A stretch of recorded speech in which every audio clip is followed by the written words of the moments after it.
The Renault Duster has been a real success story in South Africa, where its mix of rugged looks, decent off-road capability and strong value has attracted buyers from across the spectrum. A midterm facelift has given us enough reason to revisit this compact French SUV to find out whether it still offers really good affordability and value for money. A compact SUV is a natural match for a country where the great outdoors continuously beckons, but also where deteriorating roads favour something a little more rugged than your average family hatchback. Most SUVs come at a premium in terms of both price and running costs, but the Duster's price tag is attractive, and if you opt for the turbodiesel, fuel consumption is pretty impressive too. Add the 4x4 drivetrain of the flagship model tested here, and you end up with a vehicle promising versatility and value. But what's different about this Duster? This midlife facelift is a subtle one, but it does make a difference. Most notable at the front, the sleeker grille with a more prominent Renault badge, slightly less chrome for a change, and more modern headlights.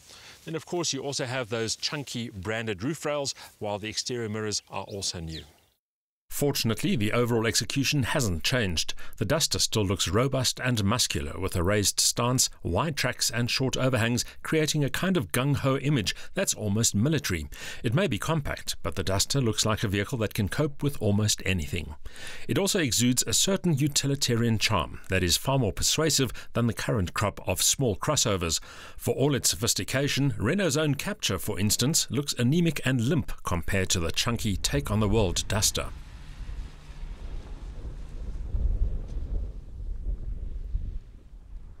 But that gung-ho attitude does come at a price. And that price is paid in refinement and finesse. Don't get me wrong, this top-spec 4x4 Dynamique model has all the bells and whistles, from USB and Bluetooth to central locking, power steering, a colour touchscreen display and more. But it's the execution that lacks sophistication and flair. The switchgear is a mix of current and previous generation Renault, and the ergonomics are haphazard. Some of the surfaces are hard and plasticky, and the seats aren't as solidly anchored to their rails as they should be. On the move, noise levels are intrusive, and you'll need to turn up the sound an extra notch or three to drown out the wind rush and road rumble. And while the engine pulls eagerly, it sounds rough enough to make a John Deere blush. However, it's a practical little machine, and the boot offers 475 litres of luggage space, despite having to accommodate a spare wheel as well.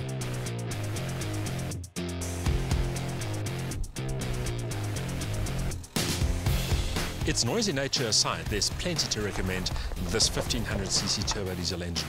It produces 80 kilowatts of maximum power, together with a whopping 240 newton meters of torque, which means there's always plenty of urge on and off the road. And as far as fuel consumption is concerned, the factory figures suggest that it's pretty frugal too.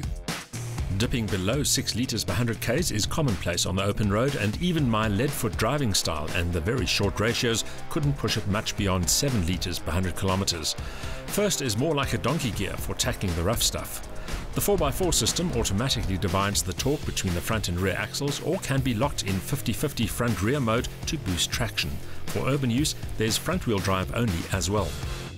Despite the absence of a transfer case and low range, this Duster shapes pretty well when it gets to off-road driving. A combination, of course, of a torquey engine, a very short first gear, and also four-wheel drive means that it'll conquer more obstacles than you'd expect. Also contributing to that talent, of course, the fact that it is a very compact vehicle that has short overhangs front and rear and a decent ride height. Together, those things mean that a soft roader won't be able to keep up with the Duster when the going gets tough. And it's in the rough stuff that the Duster shines at its brightest and never ceases to exceed expectations. It's also great on gravel, covering ground with confidence despite its relatively short wheelbase, while ride quality is good too. However, on tar, where most Dusters will spend most of their time, refinement is lacking, while the beefy clutch and short ratios are more obtrusive than in the great outdoors. Renault claims a 12.8-second 0-100 km/h sprint time and 168 km/h top speed. The handling is workmanlike but won't win any prizes. The steering is vague, the suspension a little crashy, and the brakes not progressive enough. But does it really matter? The Duster exudes a rugged charm that encourages adventure and heading off the beaten track. It links that to a higher level of specification, keen pricing, and of course strong value. No wonder it's selling in droves, and this latest version is only going to add to that momentum.